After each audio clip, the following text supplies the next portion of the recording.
Hello, Curious Minds. Welcome to Brain Capsule. I want to ask you something unusual today, something small and specific, and perhaps unexpectedly moving. Do you remember the taste of something you will never eat again? Maybe it was your mother's cooking, a dish she made from memory with no recipe written down, seasoned with a hand that is no longer here. Maybe it was something from a restaurant that closed, a place with sticky menus and bad lightning that somehow felt more like home than anywhere formal ever did. Maybe it's a taste of a specific summer, a specific country, a specific version of yourself that no longer exists. And the food is inseparable from all of it, impossible to reproduce because the ingredient that mattered most was the moment itself. Food is strange that way. Of all the senses, taste and smell are the most ruthlessly tied to memory. They bypass thought entirely, they go straight to feeling. And sometimes a flavor is not just a flavor, it's a door, and behind the door is everything. A person, a place, a time, a version of your life that you did not know. Then that you were already in the process of leaving. Today, we are going to talk about that, about the profound specific grief of taste lost, and about what food actually carries when it carries more than food. Let's talk about the most irreversible version of this loss, the food that died with a person. Every family has one, the dish that only one person knew how to make, truly make, not approximate, the one that was requested at every gathering, that defined certain holidays, that people drove hours to sit down at a table for, and that person made it without measuring, without writing anything down, because why would they? They had made it 100 times, they would make it 100 more.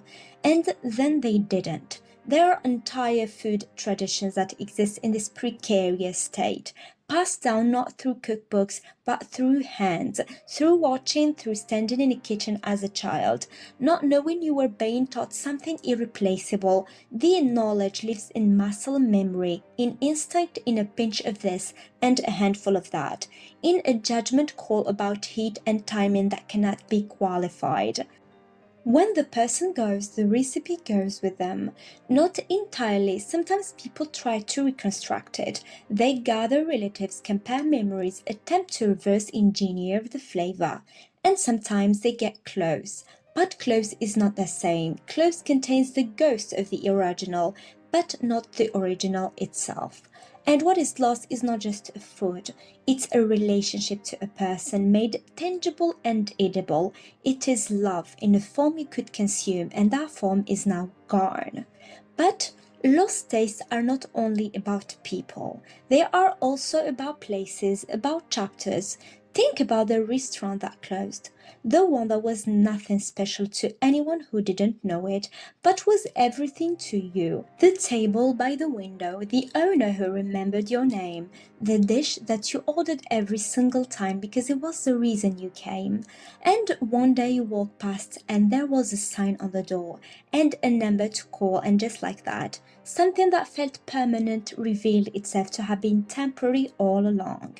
Think about the food of a country you lived in for a while and left, the specific flavor of a market you no longer have access to, the bread from a bakery in a neighborhood you no longer inhabit, the coffee from a cup that was part of a morning routine you no longer have.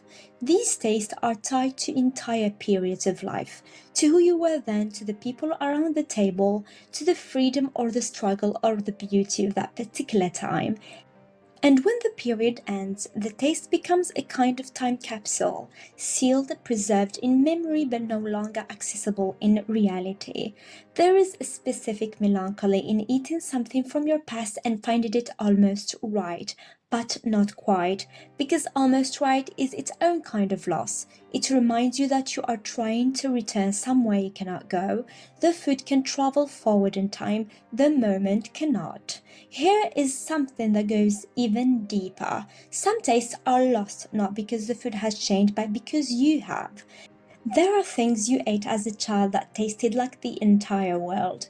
A specific biscuit, a particular brand of crisps that no longer exist. The school canteen's version of something simple that you would never order as an adult, but that at 9 years old was the best part of the day. The ice cream from specific place during a specific summer. Sometimes those things still exist. The biscuit is still on the shelf, the recipe hasn't changed, but you take a bite and it doesn't taste the same, and it never will. Because the taste was never only the food, it was the age, the smallness, the incomplicated hunger of a child who had not yet learned to want complicated things. You have changed, and so the flavor has changed, not on the tongue, but in what the tongue reports to the heart.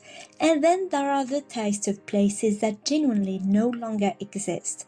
Recipes lost to history, ingredients that have gone extinct. And yes, this is a real phenomenon. Entire flavors that human beings once knew and that no living person will ever know again. The silphium plant, beloved by ancient Romans and used in their cooking, was harvested extension over 2000 years ago. Its taste exists now only in descriptions, in metaphors, in the vague outlines left by people who tried to explain what it was like and couldn't quite find the words. The world has been eaten and losing and forgotten for as long as there have been people to taste things. We are not the first to grieve a flavor. We will not be the last. So let's sit with the bigger question. Why does this matter so much? Why does the loss of the taste carry such disproportionate weight?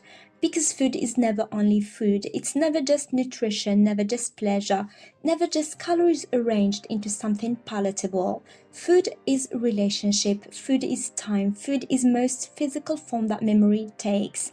Because memory is usually invisible, abstract, accessible only to the mind. But a taste puts memory in your body. It makes it real in a way that nothing else quite can. When we mourn a lost taste, we are mourning the specific version of love it carried, the person who made it, the table it was eaten at, the self we were when we sat at the table. All of it arrives compressed and potent in a single flavor. And when the flavor is gone, that particular form of access is gone too.